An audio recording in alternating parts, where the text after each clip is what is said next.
François Langlais, donc l'un des éléments clés en ce moment, enfin élément clé, ça l'est plus vraiment d'ailleurs.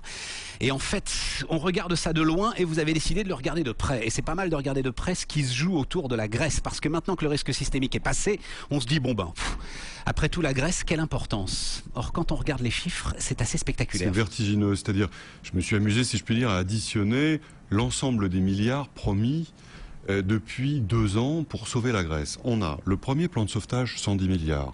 Le deuxième, 130 milliards. 15 milliards supplémentaires qui vont être nécessaires et probablement 140 milliards d'annulation de dettes privées pour les créanciers.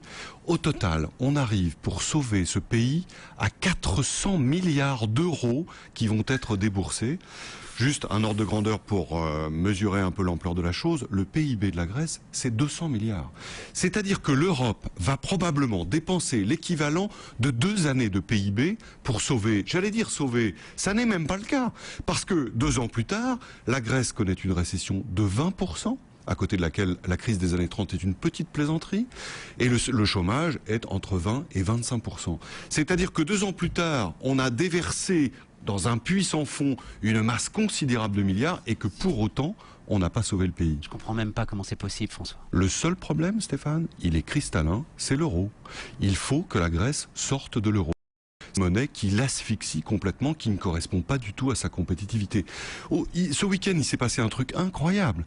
Pour la première fois, les syndicats de patrons et les syndicats de salariés se sont associés pour refuser les nouvelles mesures d'austérité en disant « c'est plus possible, on va s'effondrer ». Puisque l'Europe demande, en contrepartie justement du versement du nouveau plan, une baisse de 25% des salaires minimums qui a déjà été baissé à 750 €, une baisse de 25% des pensions et de nouvelles mesures d'austérité pour 1,5 point de PIB, plus la fermeture de centaines d'organismes publics. C'est littéralement un pays qui est en train d'exploser sous nos yeux. Donc le consensus national... Tout ça au nom d'un dogme, hein ? Tout ça au nom du dogme de l'intangibilité de la zone euro. Absolument. Alors, irréfragable. Évidemment, on comprend... Parce qu'on a peur, on le dit comme ça, François, on a peur d'organiser la sortie de la Grèce de la zone euro. Mais c'est ce qui va se passer, c'est très probable. Le problème, évidemment, mais il faudra évidemment le traiter aussi, c'est celui du Portugal, peut-être aussi celui de l'Irlande.